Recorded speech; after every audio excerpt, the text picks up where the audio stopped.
Mr. Kiren Rijiju, do you see yourself as a bridge builder as the Parliamentary Affairs Minister, or do you see yourself as somebody who has to deal with confrontation day after day, hour after hour? Well, that is a part of my job. I have learned from my predecessors also, especially from my party, from late Pramod Mahajanji, late Sushma Swarajji, or more recently Venkaiah Naiduji, who were Parliamentary Affairs Minister from our party. We have always reached out to the opposition parties. We believe in collective responsibility. From the day one, when I was given the charge of parliamentary affairs, the first thing I did was to pay a visit to the leader of opposition's residence. And from the very beginning, we started on a very positive note. There was not a single occasion where I failed to reach out to them. Now, it is up to them. I can't just drag them to a negotiating table, but I've always reached out to them. And I must honestly admit that outside parliamentary, whatever confrontation which happens, they were quite receptive. And our discussions are quite okay, except when we don't agree on certain points. Which are many. Yes, because they choose to disagree on many. But that's the right of the opposition. You did the same when you were in opposition. Why grudge them that now? There is a difference. We said opposition can do many things through various instruments which we have in a parliamentary democracy. You can raise your voice, you can shout slogans, you can use various rules, but we never went to the extent of the disruption which the present opposition parties are doing it.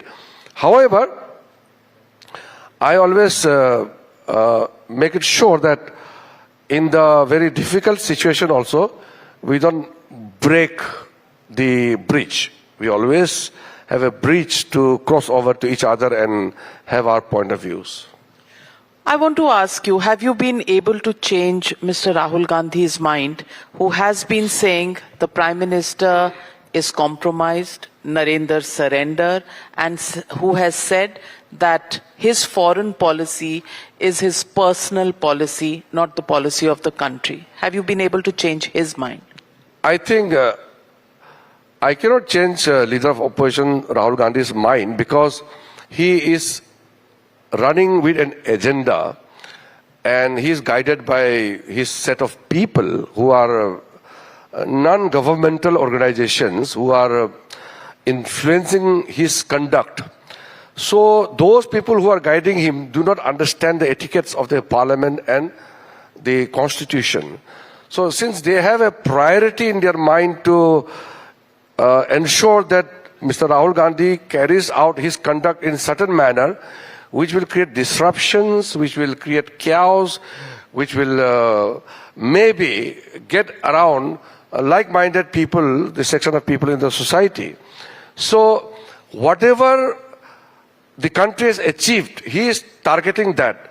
Whatever is a strong point of Prime Minister Narendra Modi, he is exactly telling opposite of that. Prime Minister Narendra Modi is the most decisive leader India has ever seen. And he is trying to demolish that by saying Prime Minister is weak or compromise, all this very light word like surrender and all. Then Prime Minister has reached out to the people who are at the lowest strata of the society. Then he is saying that Prime Minister is not caring the poor people. Then Prime Minister has done maximum for the scheduled castes, scheduled tribes, OBCs, and he is saying that he is standing for this section of the society.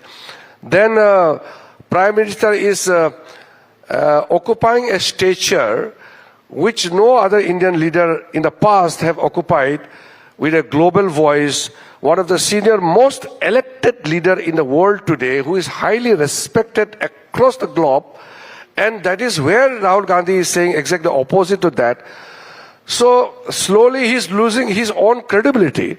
When you speak things which are not true, you can only get applause from your echo chamber, but people won't accept it. So in our country, I feel that there is a good numbers of opposition parties with the support from large numbers of people in the society. They will always applaud anybody whoever speaks against the government. So it is not that Rahul Gandhi is getting support from some section of the society. Anybody who would speak against the government will always get the support of the section of society. That is what democracy is all about. So I feel that instead of Rahul Gandhi, if somebody else who is more effective in performing as a leader of opposition, that would have been better for the nation. Because the opposition leader is expected to be more mature. Rahul Gandhi is not mature.